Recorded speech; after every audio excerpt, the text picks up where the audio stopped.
بیماری پیدا ہوئی، اور پیغمبر نے 2 بیماریوں کا ذکر کیا ہے کہ قرب قیامت میں جب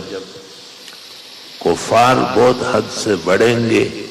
اور مسلمانوں کو ہر جگہ دبوچیں گے اور ان پر قیامت برپا کریں گے،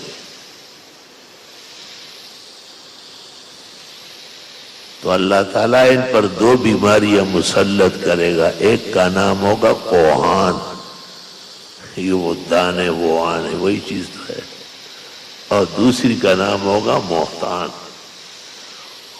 کوہان کی تو وجہ معلوم ہوگی کہ نزلہ زکام ہے اور ناک سے پانی آ رہا ہے،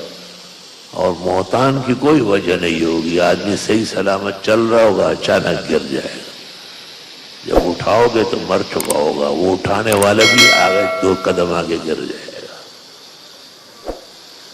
نہایت البدایہ میں ابن کثیر نے ان بیماریوں کا ذکر کیا ہے، اور مولانا شاہ رفیع الدین محدث دہلوی نے علامات قیامت میں بھی مختصر تذکرہ کیا ہے، اور ماوردی نے ظہور مہدی کے اندر بھی بتایا ہے کہ اس وقت کے حالات کیا ہوں گے۔